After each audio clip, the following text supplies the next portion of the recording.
My name is Nadia, and I'm 39 years old. After 18 years of what I thought was a happy marriage, my husband chose our daughter's graduation day to announce he was leaving me for his assistant. The restaurant fell silent as he delivered his speech, his girlfriend sitting among our closest friends. While everyone stared in shock, I simply smiled and handed him an envelope before walking away. What happened next changed everything. If you're watching this from somewhere in your own painful chapter, drop a comment below, letting me know where you're viewing from, and hit that subscribe button, because trust me, you'll want to see how this story ends. I met Michael during my sophomore year of college. It was one of those picture-perfect autumn days on campus leaves crunching under my boots as I rushed to the library.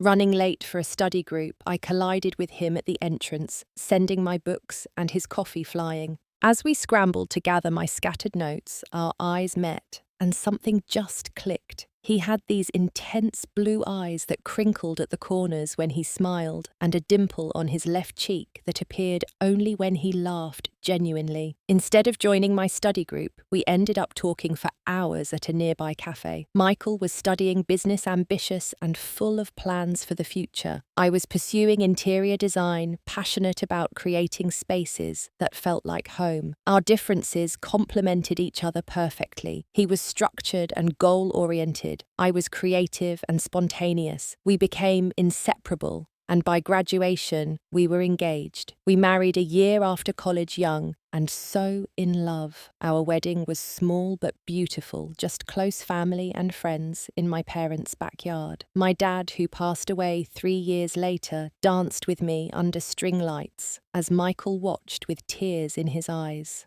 We promised each other forever that night, and I believed it with every fibre of my being. Our early marriage was everything I'd hoped for. We rented a tiny apartment that I transformed into our cozy haven while Michael started working at a marketing firm. Every night we'd share our day over dinner, dreaming about our future together. We saved every penny, taking on side gigs, and living frugally to build our dream. 5 years into our marriage, we bought our first home, a fixer-upper with good bones and endless potential. Weekends were spent painting walls, refinishing floors, and planting a garden. We were building something together, both our home and our life. That same year, Michael got his first big promotion, and we decided it was time to start a family. Amanda came into our world after a difficult pregnancy and 36 hours of labor. The moment they placed her in my arms with her tiny fingers and Michael's blue eyes, my heart expanded in ways I never thought possible. Michael was smitten, spending hours just watching her sleep. He was the type of father who got up for midnight feedings, changed diapers without complaint, and sang off-key lullabies until she drifted off to sleep. When Amanda was 2, I made the decision to put my career on hold. My design business was just starting to take off, with a few local clients and promising prospects. But Michael's career was accelerating rapidly, requiring longer hours and more travel. We decided as a family that I would stay home with Amanda, supporting Michael's career trajectory. It was a choice I made willingly, believing in our partnership and shared goals. The years with young Amanda were precious. I treasured watching her grow, documenting first steps, first words, and the emergence of her vibrant personality. Michael and I were a team, creating family traditions like Sunday pancake mornings, summer camping trips, and elaborate birthday celebrations. We had our arguments and tough moments, but we always found our way back to each other. The first sign that something was shifting came when Amanda was 15. Michael was promoted to executive level at his company, which now had offices in several states. He was ecstatic, and I was proud of him. We celebrated with champagne after Amanda went to bed, making love in a way that felt both familiar and exciting. But within months, subtle changes appeared. Michael started coming home later, often past Amanda's bedtime. Business trips became more frequent, stretching from 2 days to a week. When I'd mentioned that we missed him, he'd get defensive, reminding me of the lifestyle his job provided. The texts and calls during his trips grew shorter and less frequent. Then Veronica entered the picture. Michael mentioned hiring a new executive assistant almost casually over dinner one night. "She's brilliant, Ivy League educated, and incredibly efficient," he said, cutting into his steak. "The board is impressed with her already. I met her at the company Christmas party that year, tall, willowy, with glossy dark hair and confident posture. She couldn't have been more than 30. I noticed how she laughed at Michael's jokes, touched his arm when speaking to him, and somehow always managed to need his input throughout the evening.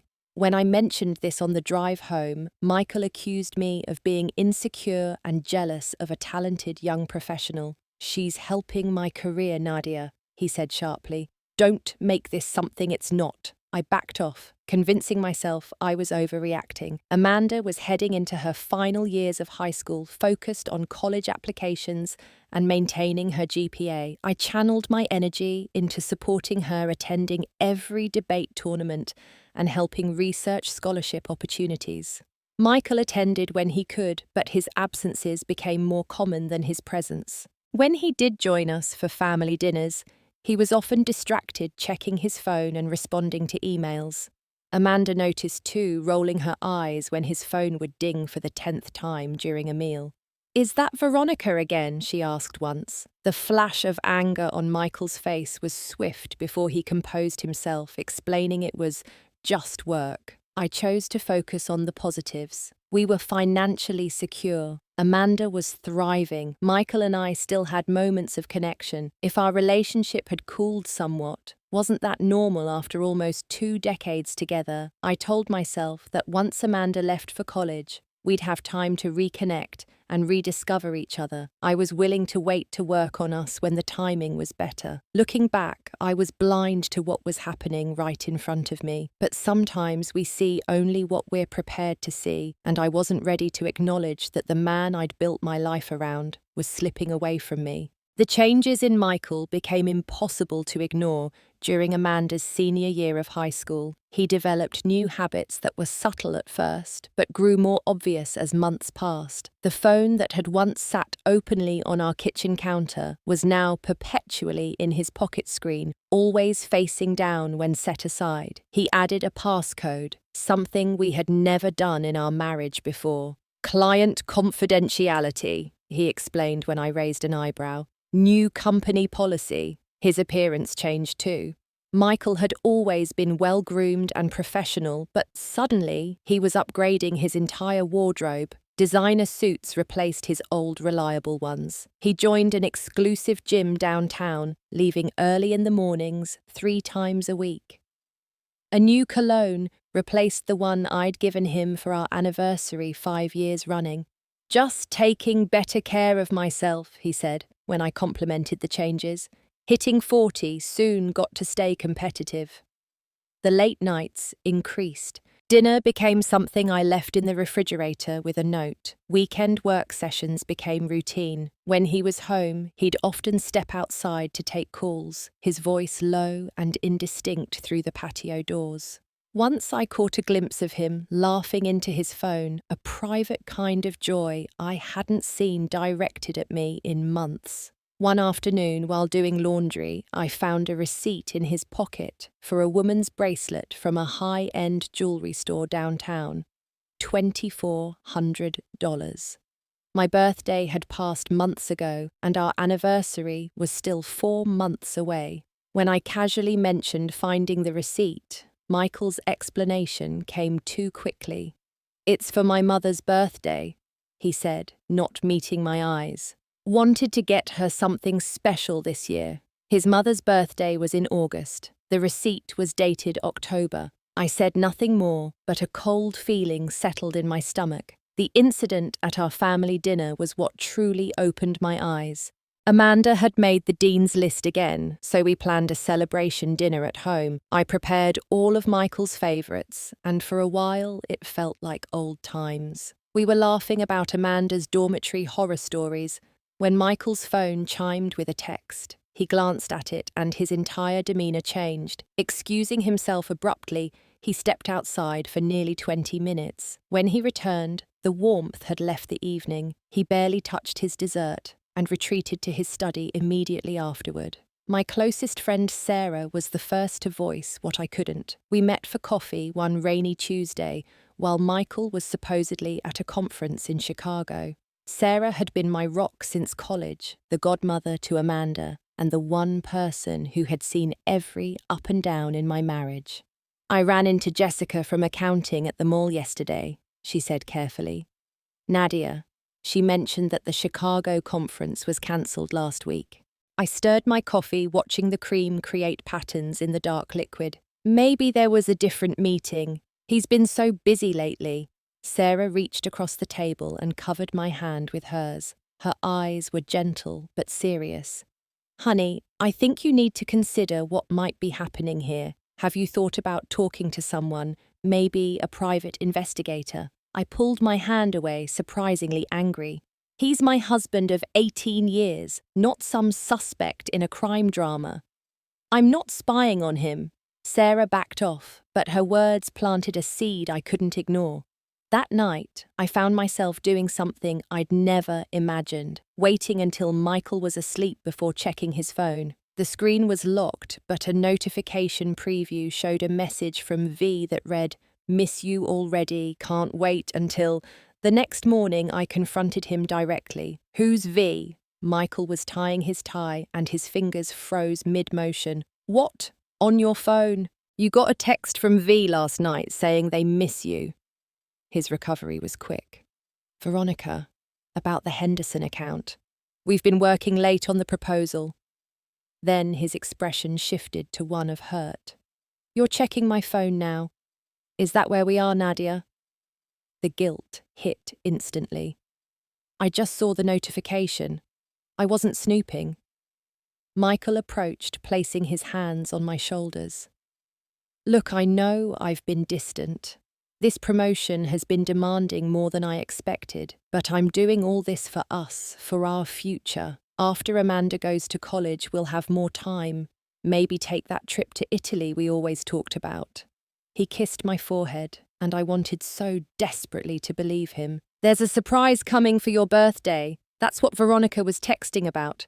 She's helping me plan something special." My birthday was 4 months away, but I nodded, choosing trust over suspicion. I threw myself into preparations for Amanda's graduation. She had been accepted to her dream school with a partial scholarship, and I was determined to make her celebration perfect. "Dad will be at my graduation, right?" Amanda asked one evening as we addressed invitations. "Of course he will, sweetheart," I assured her, ignoring the doubt that flickered through my mind. He wouldn't miss it for anything in the world. What I didn't know then was that Michael's world had already shifted its orbit, and our family was no longer at its centre. The truth revealed itself on a Tuesday, exactly 1 week before Amanda's graduation. I had spent the morning finalising details for the post-graduation dinner, confirming reservations at Amanda's favourite restaurant, and ordering a custom cake with her university colours.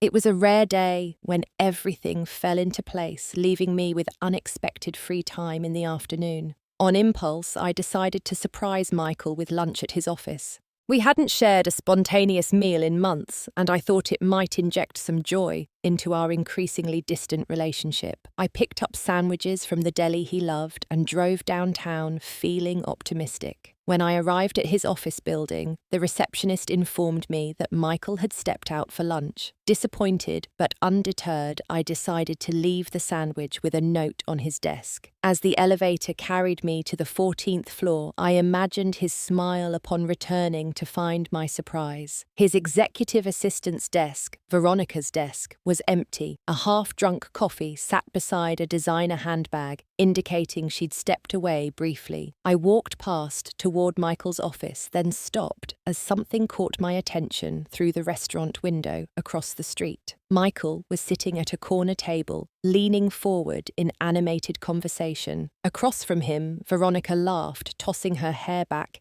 in a gesture that was unmistakably flirtatious. As I watched frozen on the sidewalk, Michael reached across the table and took her hand. Then he brought it to his lips, a tender gesture he had once reserved for me. Time seemed to slow down. A bus passed briefly, obscuring my view, and when it moved, I saw them kissing.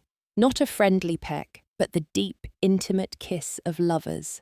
My hands went numb, the paper bag with his favourite sandwich slipping from my fingers onto the concrete. I don't remember driving home. The world had taken on a surreal quality, colours too bright, sounds muffled as if I were underwater. My body functioned on autopilot, while my mind replayed that kiss in an endless, torturous loop. At home, I sat in my parked car in the driveway for nearly an hour, staring at our front door. The house Michael and I had lovingly restored, the garden we'd planted together, the porch swing where we'd spent countless summer evenings watching the sunset, his arm around my shoulders, my head on his chest. When my phone rang, it startled me back to reality.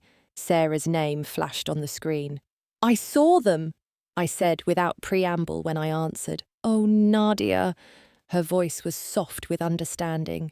"Where are you?" "In my driveway." "I'm coming over, don't move." 20 minutes later, Sarah's car pulled up behind mine. She didn't ask questions, just opened my car door and helped me inside the house. At the kitchen table, she made tea I couldn't drink and waited while I found my voice. "They were kissing," I finally said, "at Giovanni's. I went to surprise him with lunch." Sarah closed her eyes briefly. "I'm so sorry, Nadia." 18 years, I whispered. Our entire adult lives. How long has he been lying to me? "What do you want to do?" The question hung in the air. What did I want to do? Scream cry, throw his belongings onto the front lawn like in some dramatic movie scene. "Amanda graduates next week," I said finally. "I can't ruin that for her." Sarah nodded understanding, but after I need to know everything. My voice strengthened with resolve. "If I'm going to face this, I need all the facts." That evening, I made a call to Patricia Williams, a divorce attorney Sarah recommended. We scheduled a discreet consultation for the following morning. Next, I contacted a private investigator, something I'd vehemently rejected when Sarah first suggested it. Now it seemed the only way to arm myself with truth. "I need documentation." I told the investigator, a former police officer named Thomas. "Photos, times, locations, anything that establishes a pattern." "And your husband's name?" he asked. Saying it out loud made everything real in a new, painful way. "Michael Lawson. He's having an affair with his assistant Veronica Reed." When Michael came home that night, I served dinner as usual. I asked about his day as usual. Cool. I smiled and nodded in all the right places. Every word from his lips now sounded different, tainted with deception. When he mentioned a business dinner the following evening, I knew he was lying, but simply said, "Have a good time." Later, lying beside him in bed, a million miles separating us despite the inches between our bodies, I made a silent vow. Amanda's graduation would proceed without drama. She deserved that perfect day. But afterward, I would reclaim my dignity and my future, whatever that might look like. The week passed in a blur of preparation and pretense. By day, I finalized graduation arrangements and smiled through various senior parent events. By night, I met secretly with Patricia, the attorney, reviewing financial documents and legal options. The investigator was efficient. Within 3 days, he provided a file with dozens of photos. Michael and Veronica entering a boutique hotel downtown, dining at upscale restaurants, even viewing a condominium together. The most recent photos showed them shopping for furniture, building a new life, planning for after he left me. The pain was physical, a constant ache in my chest, but beneath it grew something else, a steely determination. This man who had shared my bed, my dreams, and my life had betrayed not just our vows, but our entire shared history. He had reduced 18 years to something disposable. With Patricia's guidance, I made strategic moves. I gathered financial records, documented assets, and made copies of tax returns. I discovered something Michael had apparently forgotten. When his company was just starting, I had invested a significant portion of my inheritance from my parents. According to our paperwork, I owned 45% of the business that had made him so successful. Patricia also uncovered something unexpected about Veronica. She had a history, 3 previous relationships with married executives, each ending with financial settlements or abrupt job changes. She was a climber using relationships to advance her position. The night before Amanda's graduation, I couldn't sleep. Tomorrow should have been solely about celebrating our daughter's achievement. Instead, it would now forever be linked to the end of my marriage. The unfairness of it burned inside me. But as dawn broke, I made my decision. Michael had chosen the timing of this betrayal. I would choose the timing of my response, and I would ensure it was something neither he nor anyone else would ever forget.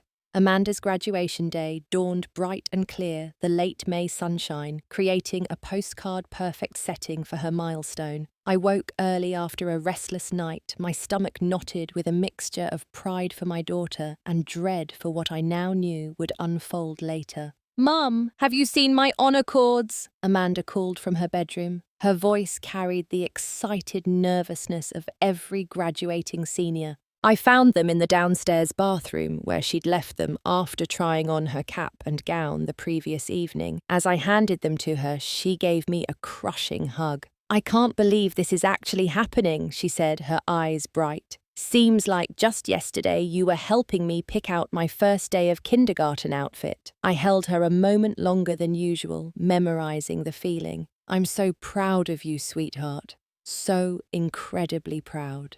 Michael emerged from our bedroom, handsome, in his navy suit, the one I'd helped him select for special occasions. For a fleeting moment, seeing him like this, the father of my child on this important day, I felt a stab of grief for what we were losing, for what he had thrown away. "My 2 beautiful women," he said, putting an arm around each of us. I forced myself not to stiffen at his touch. Today was for Amanda. The ceremony was held on the high school football field rows of white chairs facing a stage adorned with flowers and the school banner. We sat with family and friends. My sister Lisa, who had flown in from Oregon, Michael's parents Sarah and her husband, and several other couples we'd known for years. Everyone was in high spirits, sharing excited conversation as we waited for the graduates to process in. I noticed her arrival immediately. Veronica, wearing a tasteful mint green dress, joined a group of Michael's colleagues from work, a few rows behind us. Her appearance at a family event was boldly inappropriate, but also strategic, establishing her presence in Michael's life before his planned announcement. Michael tensed beside me, clearly not expecting her to attend the ceremony itself. Our eyes met briefly, and I saw a flicker of shame before he looked away. In that moment, I almost felt sorry for him. Almost. The ceremony was beautiful. Amanda's class valedictorian spoke about courage and new beginnings, words that resonated with my situation in ways the young speaker couldn't imagine. When Amanda crossed the stage to receive her diploma, Michael and I both stood applauding wildly. His hand found mine in a moment of shared parental pride, and I let it happen, one last memory for the road. Afterward, amid the chaos of photos and congratulations, I watched Michael check his phone repeatedly, no doubt coordinating with Veronica. For the family photos, he played the role of devoted husband and father perfectly, his arm around my waist, smiling broadly for the camera. "Dad, you're coming to dinner, right?" Amanda asked, as we prepared to leave for the restaurant. "You promised no work calls tonight." "Wouldn't miss it for the world, pumpkin," he assured her, kissing her forehead. The private room at Bella Luna was decorated with flowers and congratulatory banners.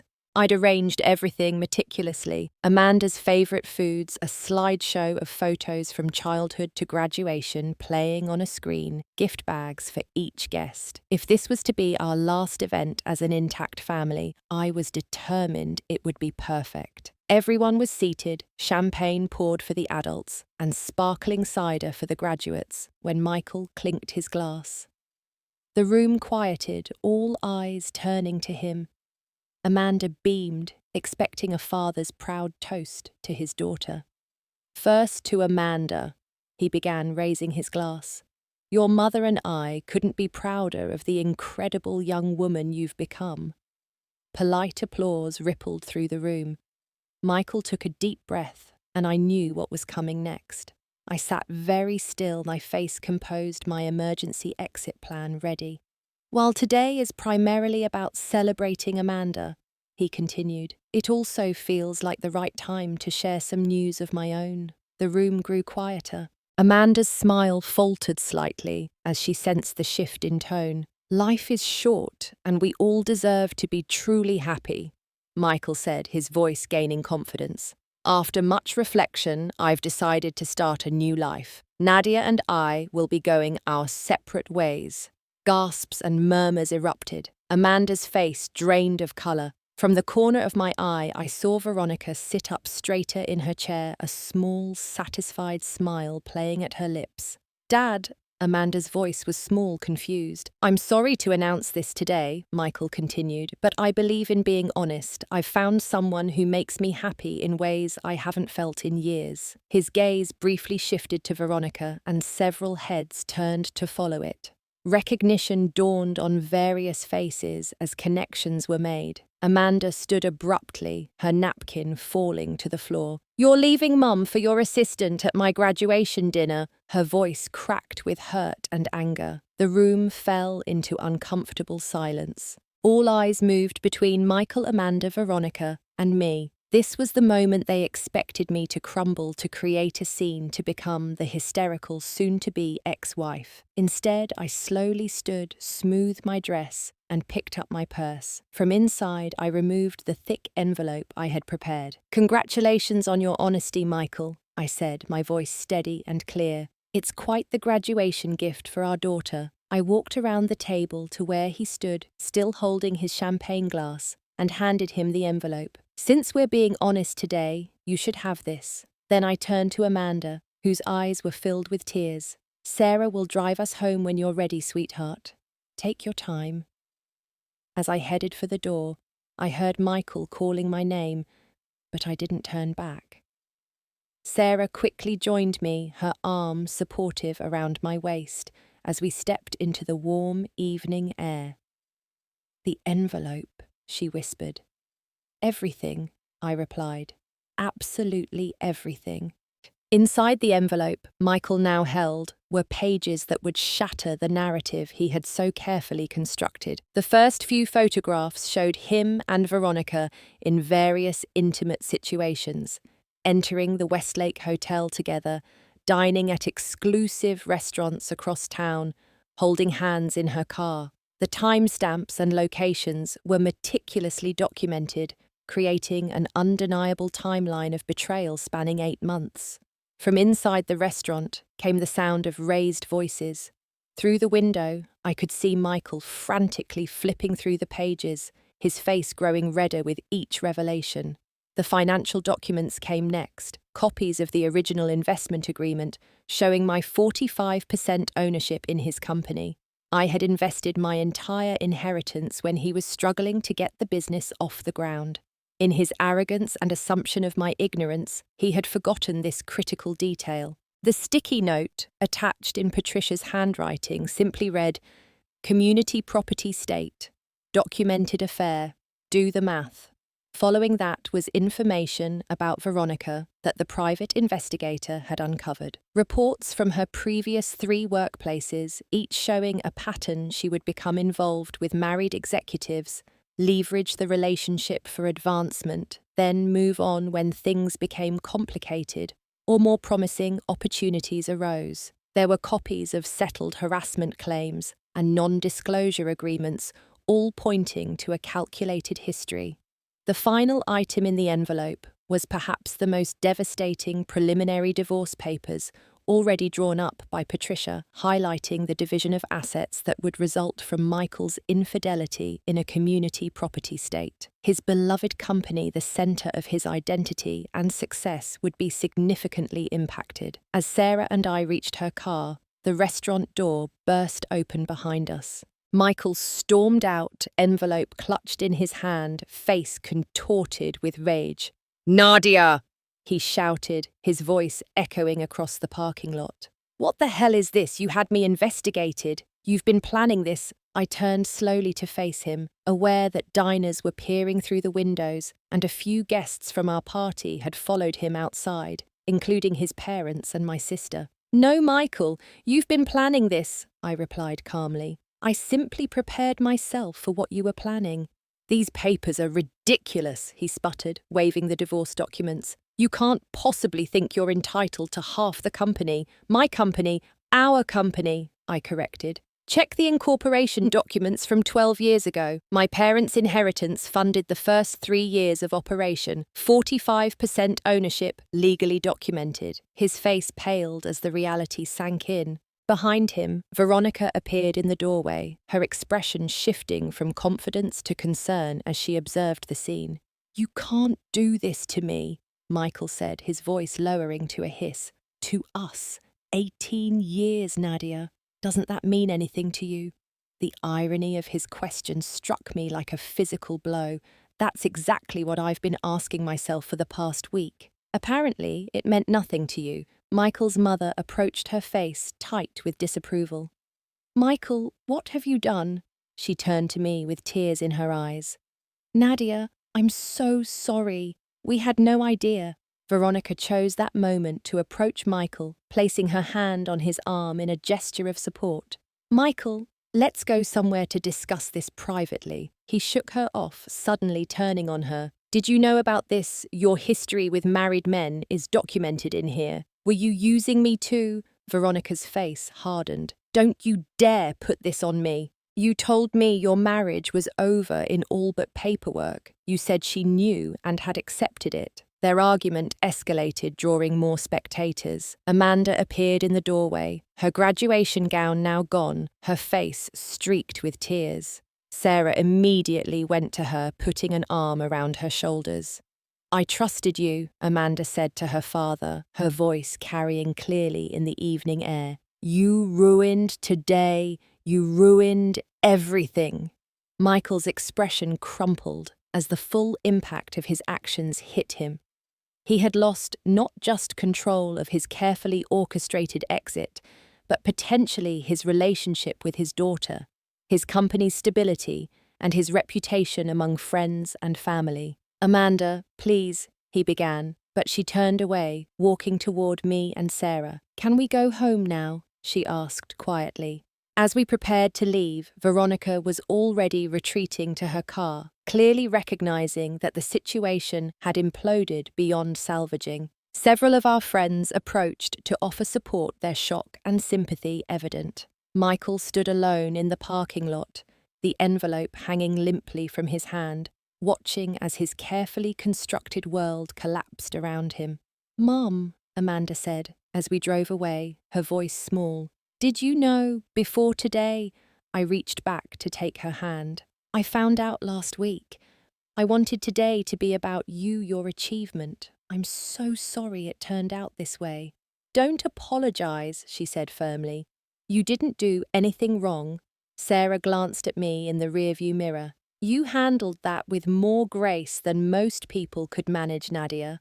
"Not grace," I corrected her. "Preparation." My phone began buzzing incessantly, with messages and calls from Michael, from friends who had witnessed the scene, from family members concerned about what had transpired. I silenced it, focusing instead on the road ahead, both literally and figuratively. The confrontation was over, but the real work of rebuilding was just beginning. As we pulled into Sarah's driveway, we had agreed I would stay with her for a few days. Amanda leaned forward from the back seat. "What happens now?" she asked. I turned to face my daughter, this amazing young woman on the cusp of her own independent life. "Now we take care of ourselves. We heal. We move forward." She nodded slowly, her expression resolute, despite her red-rimmed eyes. "Together. Together," I affirmed, reaching back to squeeze her hand. The evening air was warm as we entered Sarah's house, a sense of exhaustion mingled with strange relief washing over me. The truth was finally out. The pretense was over. Whatever came next, I would face it with open eyes and without illusions. Sometimes endings are necessary for new beginnings to take root. The days following Amanda's graduation unfolded in a chaotic blur of legal consultations, emotional conversations, and practical arrangements. Michael's initial rage gave way to desperate bargaining as he grappled with the consequences of his actions. The morning after the restaurant confrontation, my phone displayed 27 missed calls and 43 text messages. Most were from Michael, their tone evolving from angry demands to pleading apologies as the night progressed. "You've planned this all along," read his first message. "This is a setup." By 4 in the morning, he had shifted to, "Please talk to me. We need to fix this.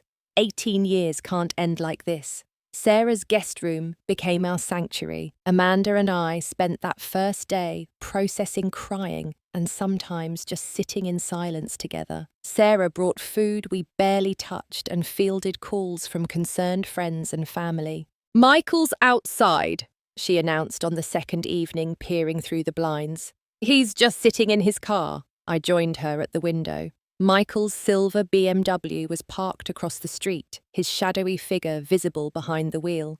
"Should I tell him to leave?" Sarah asked, protective as always. I shook my head.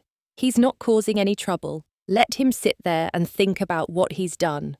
He remained for 3 hours before finally driving away. Amanda struggled with her own feelings of betrayal and disillusionment. "I keep thinking about all those late nights he missed dinner," she said, as we shared tea in Sarah's kitchen one morning. "All those weekends he was supposedly working. Was he with her the whole time?" I had no comforting answers, only honesty. "I don't know exactly when it started, honey. The investigator found evidence going back 8 months, but emotionally he probably checked out of our marriage before that." "Are you going back to the house?" she asked. "The family home, once our pride and joy, now tainted by deception." "Not right away. I've asked Patricia to negotiate temporary arrangements. You and I need some space from him." On the third day, Patricia called with news. "Michael's lawyer has reached out. He wants to meet, says there's room for an amicable solution." I almost laughed. Amicable after what he did. "It's strategic, Nadia," Patricia explained. "He's realized how much leverage you have. The company is his primary concern. He's worried about investor confidence if this gets messy, and frankly, the evidence of his affair is overwhelming." The meeting was set for the following afternoon at Patricia's office. I dressed carefully in a navy suit that projected confidence and composure, steeling myself for the first face-to-face encounter with Michael since the restaurant. He looked terrible, unshaven dark circles under his eyes, his typically impeccable appearance noticeably dishevelled. When I entered the conference room, he stood immediately. "Nadia, thank you for coming," he said, as if this were a casual business meeting he had called. Patricia placed a restraining hand on my arm, a reminder to let the attorneys lead the discussion. Michael's lawyer, Gregory Peterson, began with practiced diplomacy. "We believe there's a path forward that honours both parties' contributions to the marriage and business partnership." What followed was a thinly veiled attempt to minimise my claim to our assets. They proposed I retain the house receive alimony for 5 years and accept a 20% stake in the company as a silent partner. "This is generous considering the circumstances," Peterson concluded. Patricia's smile was razor-sharp. "Generous. Let me be clear about the circumstances. My client invested her entire inheritance in your client's business. She sacrificed her own career to support his. She has documented evidence of infidelity with a company employee, which creates potential liability issues beyond the divorce. 20% is not even a starting point for negotiations." The back and forth continued for nearly 2 hours. Throughout, Michael kept trying to catch my eye to establish some connection. I focused on Patricia or the documents before me, refusing to give him the satisfaction of my direct attention. When we took a brief recess, Michael cornered me in the hallway. "Nadia, please, this isn't us. We don't have to let lawyers turn this ugly." "Us," I replied, finding strength in my anger. There is no us anymore, Michael. You ended that at our daughter's graduation dinner. I made a terrible mistake, he said, his voice dropping. With Veronica, with the timing, with everything, we can work through this. Where is she now? I asked. Your girlfriend seems to have disappeared since the envelope. He looked away. We're not. It's complicated. I laughed without humour. Let me uncomplicate it for you. She's gone because she got exposed and you're damaged goods now. Your value to her diminished the moment your perfect exit strategy imploded. His face confirmed my assessment. People make mistakes, Nadia. Haven't you ever made a mistake? Mistakes are forgotten dinner reservations or missed turns on road trips, I replied evenly. What you did was a series of deliberate choices over months. You chose her over me, over our family, over our history. Every hotel room, every lie, every secret text. Those were choices, Michael, not mistakes.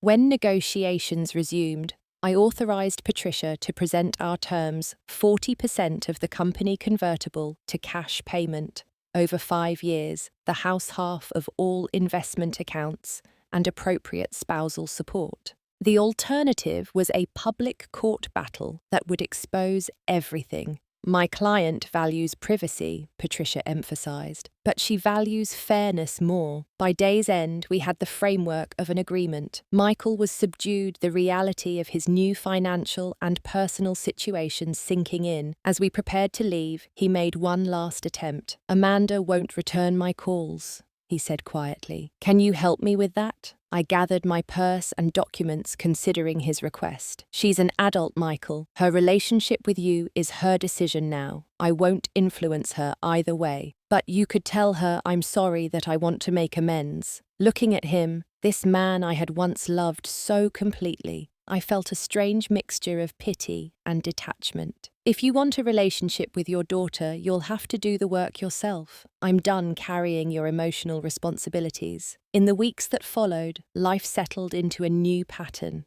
Amanda left for a pre-college summer program, needing distance from the family drama. I found a comfortable apartment in a downtown high-rise, a complete departure from our suburban home. The sleek, modern space with floor-to-ceiling windows and minimalist design represented my break from the past. Michael moved into a corporate apartment, his dream of a new life with Veronica apparently shattered. According to mutual friends, she had indeed ended things, citing the complicated situation and accepting a position with a competitor in another state. The divorce proceeded with surprising efficiency, our agreement formalized without further drama. When I signed the final papers in Patricia's office, I expected to feel something momentous, grief perhaps, or anger, or even relief. Instead, I felt oddly peaceful, ready to turn the page.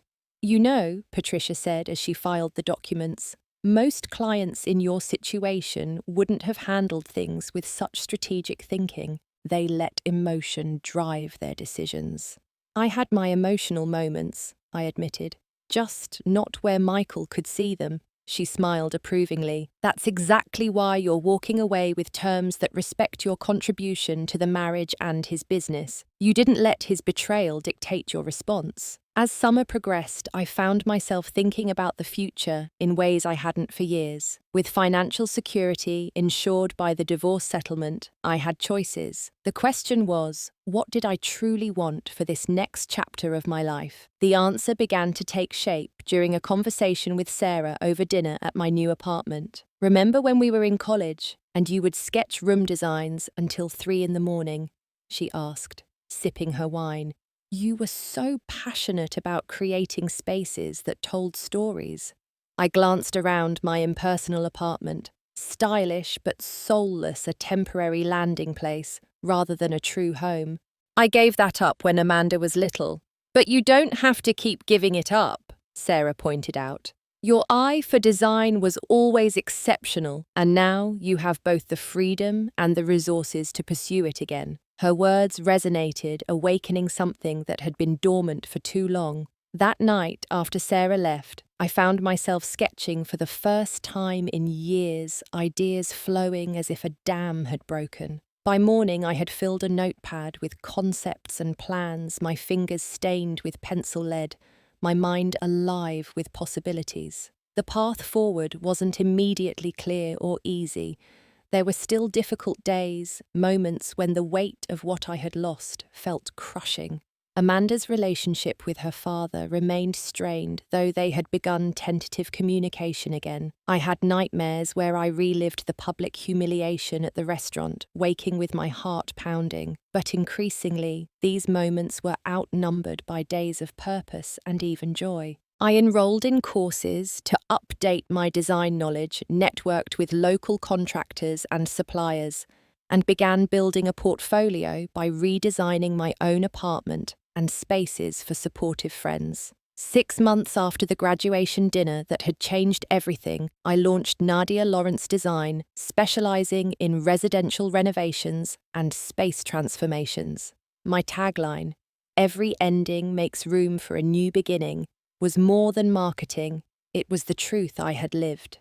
When Michael and I met to discuss final arrangements for selling our family home, he commented on the change in me. "You seem different," he said, unable to quite identify what he was seeing. I smiled, realizing the accuracy of his observation. "I am different. Sometimes you have to lose what you thought you wanted to find what you actually need." He nodded slowly, a flash of regret crossing his features. "I miss us, Nadia, the way we were." "That's the thing about time," I replied gently. "It only moves in one direction. There's no going back, only forward." As I drove away from that final meeting, I felt the last weight lift from my shoulders. The future stretched before me, uncertain in many ways, but mine to shape on my own terms.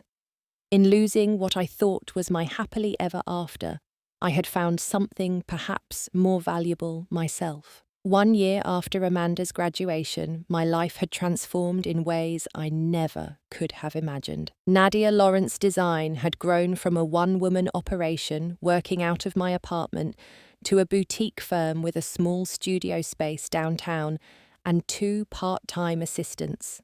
My focus on thoughtful residential renovations that honoured both architecture and personal history had struck a chord with clients, creating a steady stream of projects through word-of-mouth referrals. The most surprising change was my relationship with Amanda. What could have been a devastating blow to her trust in relationships had instead forged a deeper bond between us.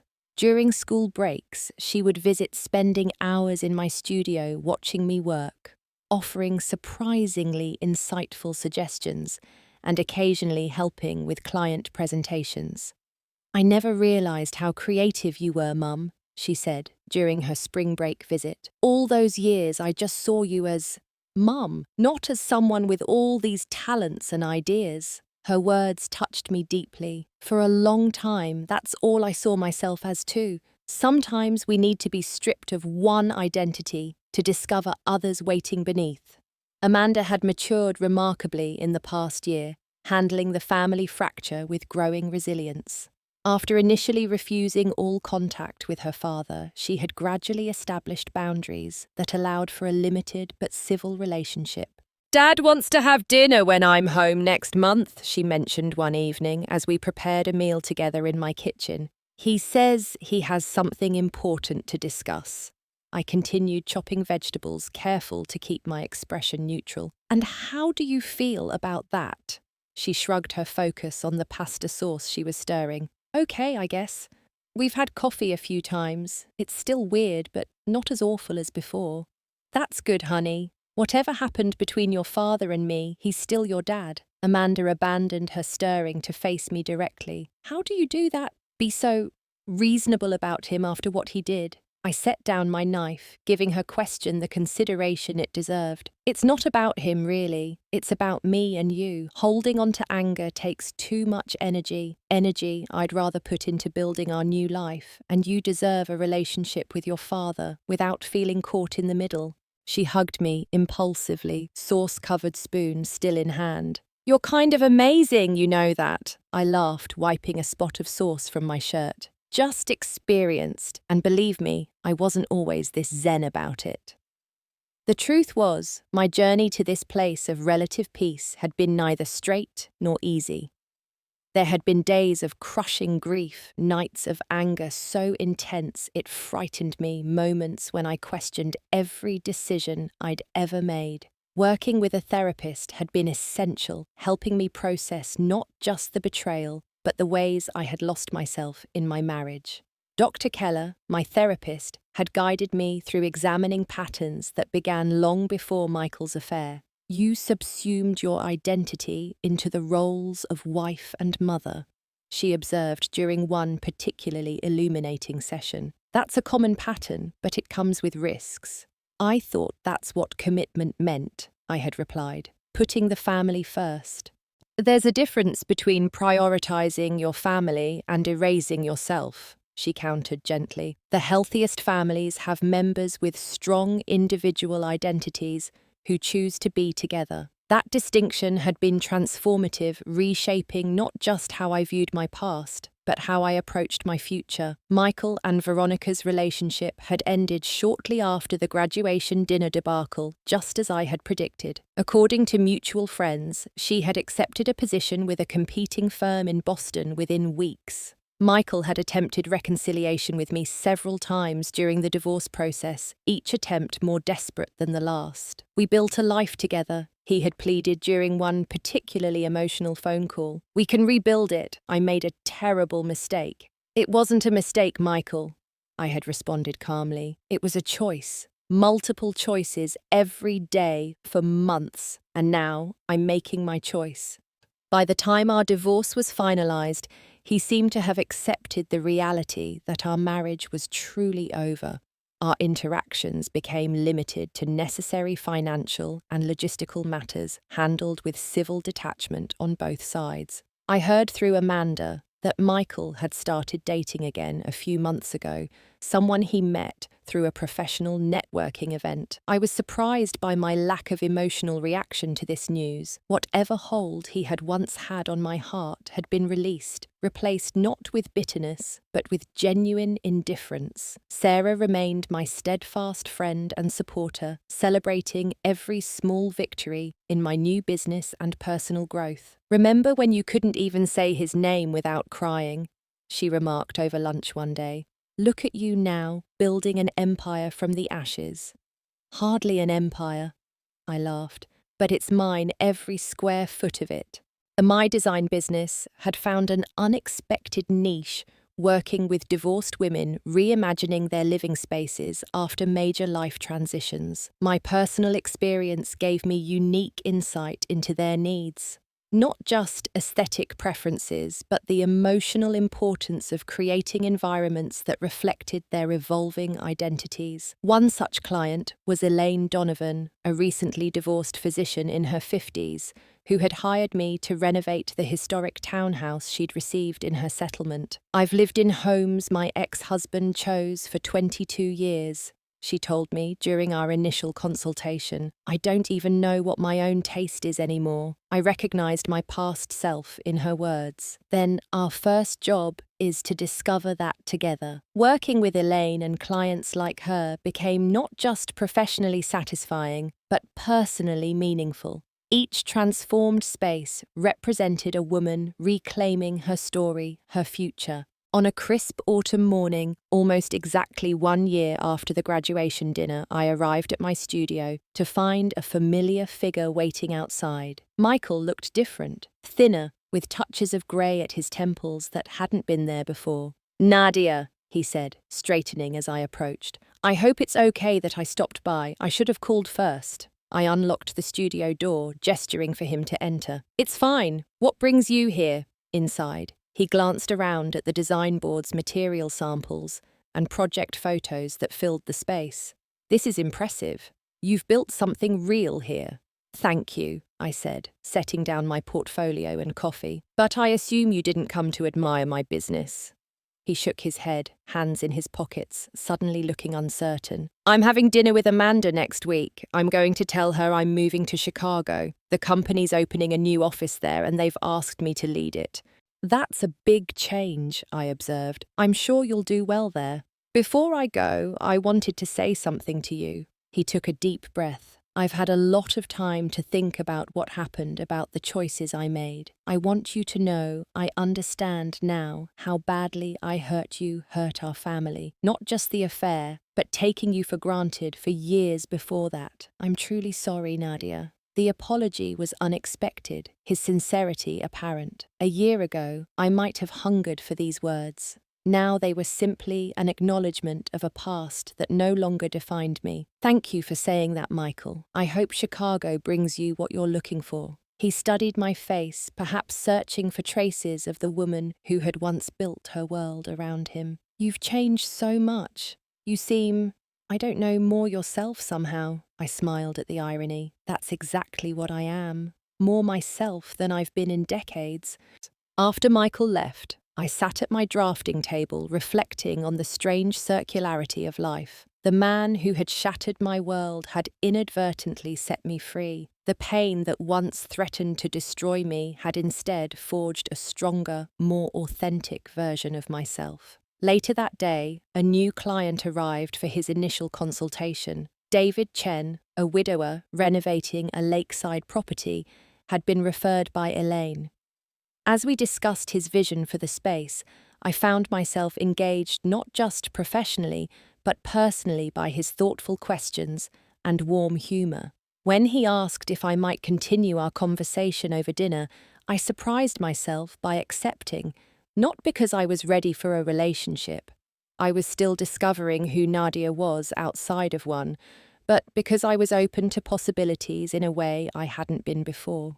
Walking home that evening, I thought about the journey of the past year, from the public humiliation of that graduation dinner to the quiet confidence with which I now moved through the world, from the devastation of betrayal to the liberation of self-discovery. Life rarely follows the paths we imagine for ourselves. Sometimes the most painful endings create space for beginnings we never could have envisioned, not because of what happens to us, but because of how we choose to respond when the unimaginable occurs.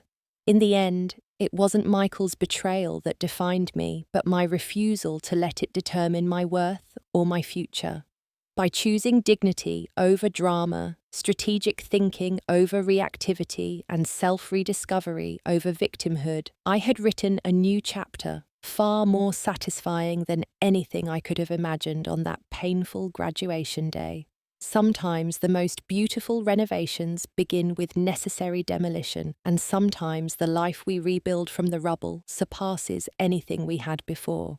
Have you ever experienced a betrayal that ultimately led to something better in your life? Share your story in the comments below. And if this journey of rebuilding resonated with you, please like, subscribe, and share with someone who might need to hear that endings can become powerful new beginnings.